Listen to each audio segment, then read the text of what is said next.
Hello everyone. आप सभी का स्वागत है मेरे चैनल संचार मीडिया स्टडीज़ हब में। उम्मीद करती हूँ कि आप सभी लोग अच्छे होंगे। तो पिछले वीडियो में हमने बात करी थी नेशनल इंटीग्रेशन की, और अब हम इस वीडियो में आगे के टॉपिक्स में बढ़ेंगे। तो चलिए आज के टॉपिक्स को देखते हैं। आज के जो टॉपिक है वो है ट्रेडिशन एंड मॉडर्निटी। ये जो दोनों टॉपिक हैं, आप इन दोनों को नदी के दो पैरेलल किनारे जो एक साथ चलते रहते हैं उनको वो भी कह सकते हैं, और हम आगे जानेंगे वीडियो में कि ऐसा मैंने क्यों कहा है।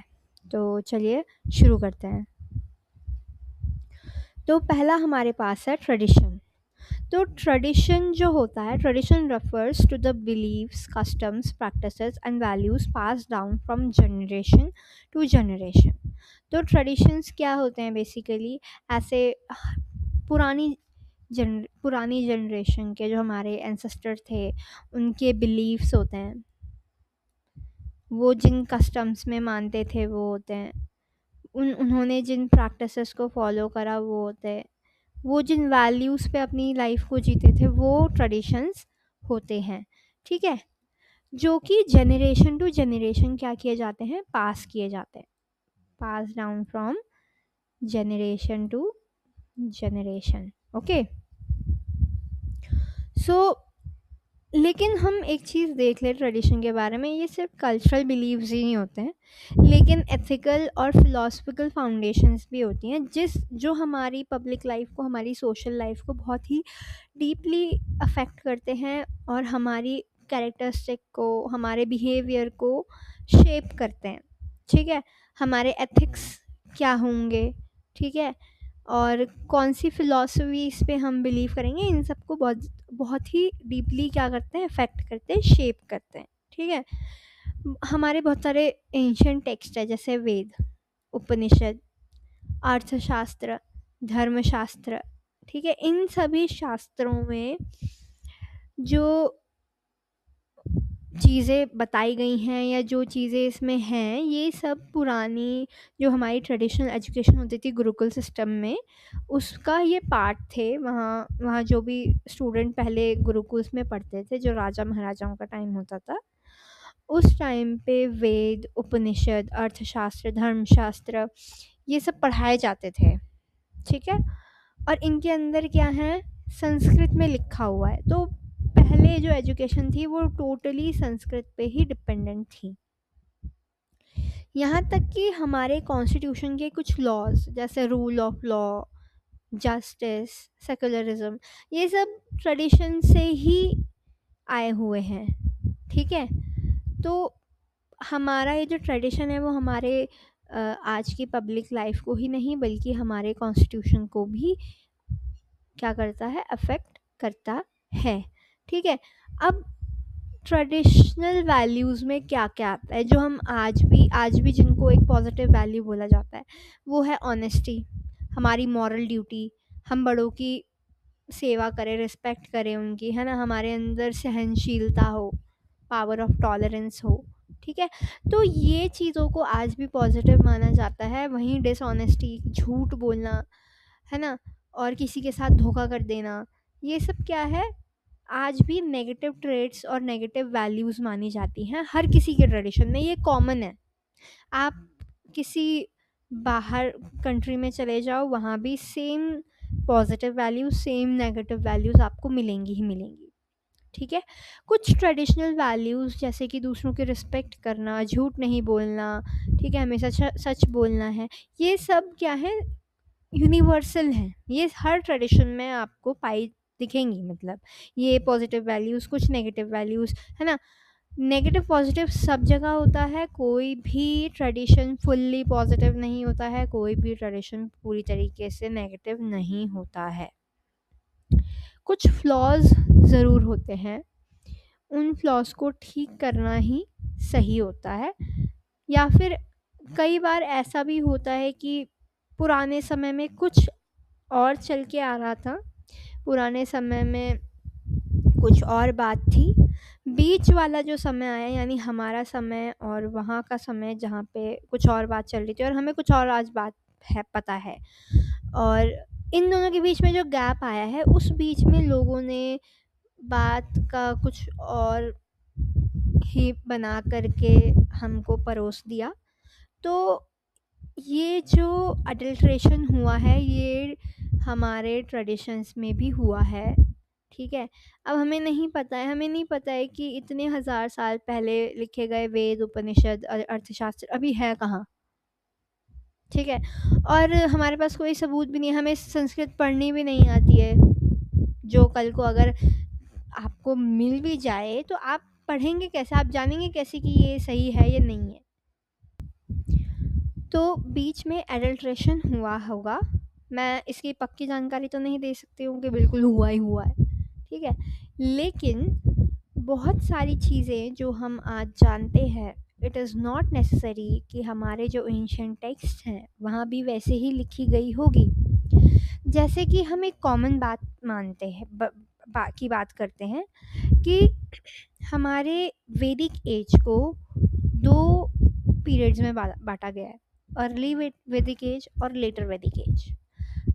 ये हर किसी की टेक्स्ट बुक में है, ये मेरी जनरेशन के हर बच्चे ने पढ़ा होगा, मेरे से पहले के बच्चों ने पढ़ा होगा, और शायद अब के बच्चे भी पढ़ रहे हैं, ठीक है, सभी पढ़ रहे हैं, क्योंकि मेरे भाई ने भी पढ़ा है। ही इज़ इन 11th, ठीक है, तो वो भी पढ़ रहा है, उसने भी पढ़ा है ये चीज़, ठीक है, कि जो भी वैदिक एज आई थी हमारी, ठीक है, उसको हम दो पार्ट्स में डिवाइड करते हैं, दो पीरियड्स में डिवाइड करते हैं, अर्ली एंड लेटर वैदिक एज। तो अर्ली वैदिक एज में क्या हुआ था कि अर्ली वैदिक एज में जो ये कास्ट सिस्टम है, वो इस बेसिस पे नहीं था कि आप ब्राह्मण के घर जन्मे हैं, क्षत्रिय के घर जन्मे हैं, या कौन से आपके पिता की क्या जाति है, इस पे कभी भी अर्ली वैदिक एज में आपकी जाति नहीं बताई जाती थी। जो आपके पिता की जाति, आपकी जाति वो होती थी जो काम आप कर रहे हैं। अगर किसी शूद्र व्यक्ति के यहाँ एक बच्चा हुआ है और वो कल को शास्त्र पढ़ने लग जाता है, तो वो ब्राह्मण जो है, ब्राह्मण जाति का हो जाएगा। दिस इज़ कॉमन, ठीक है, ये हमने पढ़ा, ठीक है। ये था अर्ली वैदिक एज की बात। अब लेटर वैदिक एज में क्या हुआ कि बाय बर्थ आपकी कास्ट डिफाइन होने लगी। आप चाहे आगे चल के कुछ भी करो, अगर आप ब्राह्मण के घर में, अगर आपके पिताजी ब्राह्मण हैं तो आप भी ब्राह्मण हो, चाहे आप एक वॉरियर हो यानी एक क्षत्रिय हो, चाहे आप एक व्यापारी हो यानी वैश्य हो। वहीं अगर हम देखें अर्ली वैदिक एज में, तो अर्ली वैदिक एज में विमेन का एक हाई स्टेटस था, उन्हें एजुकेशन प्रोवाइड की जाती थी। ये टेक्स्ट बुक कहती है, जो सब पढ़ रहे हैं, ठीक है। हिस्ट्री की टेक्स्ट बुक है, सोशल स्टडीज़ की, मैंने तो हिस्ट्री में ही पढ़ा था, I think 9th 6th 7th और 9th 10th की बुक्स में मैंने पढ़ा है ये चीज़। मैं आईसीएसई से मैंने किया है 10th, और ठीक है, तो मे बी सीबीएसई वाले सोशल स्टडीज़ या सोशल साइंस में पढ़ते होंगे, तो उसमें भी यही लिखा है कि विमेन का अर्ली वैदिक एज में एक हाई स्टेटस था, लेकिन लेटर वैदिक एज में उनका स्टेटस गिर गया, पर्दा सिस्टम की वजह से, है ना, सती जो प्रथा आई उसकी वजह से, और उनको एजुकेशन से मना कर दिया गया कि हम स्त्रियों को या फीमेल्स को एजुकेशन प्रोवाइड नहीं करेंगे। तो जब उस टाइम पे ही एक एज के दो अलग अलग पीरियड्स में, यानी वैदिक एज के ही अर्ली में और लेटर पीरियड में इतना अडल्ट्रेशन हो गया, इतनी अलग अलग चीज़ें बता दी गई, पूरा ईस्ट का वेस्ट हो गया, तो आज के टाइम पे हम जो बातें कहते हैं, सुनते हैं, हम उन पे पूरी तरीके से विश्वास नहीं कर सकते, क्योंकि हमें नहीं पता कि उसका सत्य क्या है, उसका मूल क्या है। तो उसके लिए हमें जानकारी होनी ज़रूरी है, और हम इतने ना तो इतने महान हैं, इतने महान संस्कृत के ज्ञाता हैं जो कि हम वेद उपनिषद पढ़ सकें, ठीक है। तो लेकिन जहाँ तक हो सके हमें कुछ ट्रेडिशंस को क्वेश्चन करने की कोशिश करनी चाहिए इन अ पॉजिटिव वे, और उन पे रिसर्च करनी चाहिए। ऐसा नहीं कि क्वेश्चन कर दो बात ख़त्म, नहीं, अगर आपको किसी भी चीज़ के बारे में जानना है कि ये ट्रेडिशन क्यों है, तो अगर आपने उसके बारे में क्वेश्चन पूछा है, तो आप उसके बारे में रिसर्च कर सकते हो, अलग-अलग वीडियोज़ देख सकते हो, अलग-अलग साइट्स उससे रिलेटेड, उस ट्रेडिशन से रिलेटेड वहाँ जा कर के आप पढ़ सकते हो कि इसका मूल क्या रहा है, लोगों ने इसका मूल क्या समझा है, मतलब इसकी बर्थ कहाँ से रही है, ओरिजिन कहाँ से हुआ है, ठीक है? तो इस तरीके से आप अपने मन में उठने वाले हर एक सवाल के बारे में जान सकते हैं, आंसर ढूँढने की कोशिश कर सकते हैं, ठीक है? So back to the topic. तो ट्रेडिशंस जो हैं वो भी इसी चीज़ पे रिलाय करते हैं, ठीक है? ट्रेडिशंस जो होते हैं वो मॉरल कंपास की तरह एक्ट करते हैं, गाइड जो हमारे गवर्नेंस को कि जो भी हमारे सामने अच्छा हो रहा है, बुरा हो रहा है, उसको हम कैसे गवर्न करेंगे। जो चीज़ हमें कोई चीज़ अच्छी लगती है तो हमें अच्छी क्यों लगती है, अगर हमें ये प्रैक्टिस बुरी लगती है तो वो बुरी क्यों लगती है, ये गवर्नेंस को गाइड कौन करते हैं, हमारे ट्रेडिशन, ठीक है? यूनिटी एंड सोशल जस्टिस, इसको भी ट्रेडिशंस ही बढ़ावा देते हैं। The balance change with continuity, ensuring evolution in harmony with India's cultural heritage. So traditions जो हैं वो चेंज को बैलेंस करते हैं, ठीक है? ये इंश्योर करते हैं कि लोग जो हैं अपने कल्चर, मॉडर्न होने के साथ साथ ही अपने कल्चर पे भी विश्वास रखें, ठीक है? अपनी कल्चरल हेरिटेज पे भी विश्वास रखें, ठीक है? तो ट्रेडिशंस हमें बैलेंस प्रोवाइड करते हैं, किसके साथ? मॉडर्निटी के साथ, ठीक है? इसीलिए this India stands as a fusion of age old wisdom and modern democratic values. So अब हम बढ़ेंगे नेक्स्ट टॉपिक पे। तो हमारा नेक्स्ट टॉपिक है मॉडर्निटी। जैसा कि मैंने आपको बोला ट्रेडिशंस के टाइम पे कि ट्रेडिशन बैलेंस करता है मॉडर्निटी को, है ना? तो मॉडर्निटी है क्या?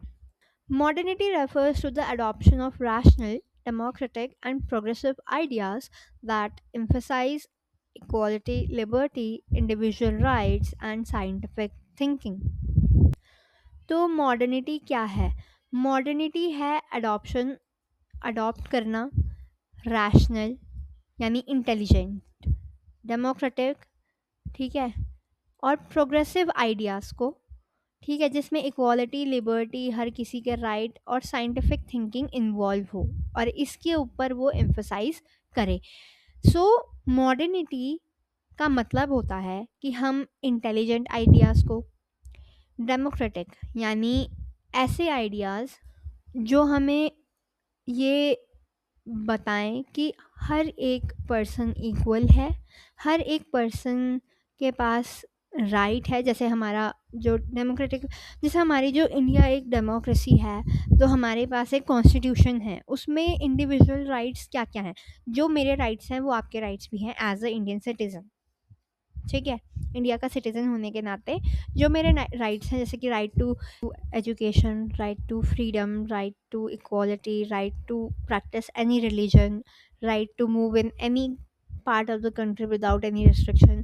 सो ये मेरे राइट या आपके ही राइट नहीं है, ये हर उस इंडियन के राइट हैं जो कि इंडिया में रिसाइड करता है, इंडिया में रहता है, ठीक है? तो मॉडर्निटी का मतलब होता है कि हम ऐसे आइडियाज़ को अडॉप्ट करें जो कि डेमोक्रेटिक हों, प्रोग्रेसिव हों। प्रोग्रेसिव मतलब सबका साथ सबका विकास।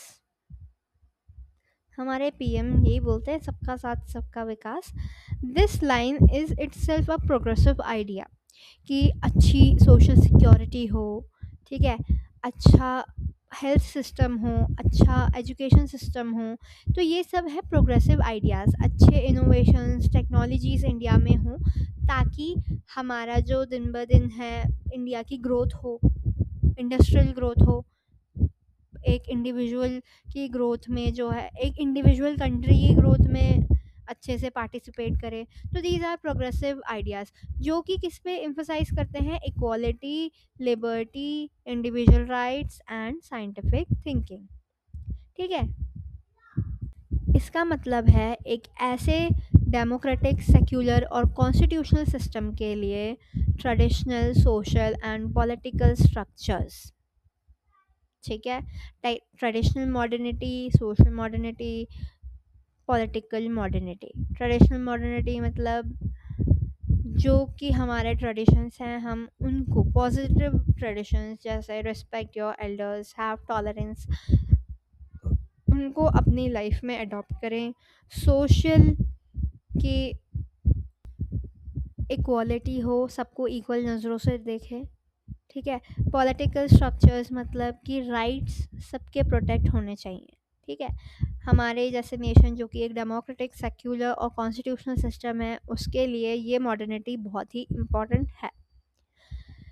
The seeds of modernity were sown when the reformists questioned the outdated traditions during British rule. So देखो, ट्रेडिशंस आउटडेट होते हैं, नए ट्रेडिशंस बनते हैं, फिर वो पास डाउन होते हैं जनरेशन टू जनरेशन, या फिर पुराने ही ट्रेडिशंस को मॉडिफाई किया जाता है, ठीक है। तो पहली बार मॉडर्निटी शब्द जो है, मॉडर्निटी कब लाइट में आई थी?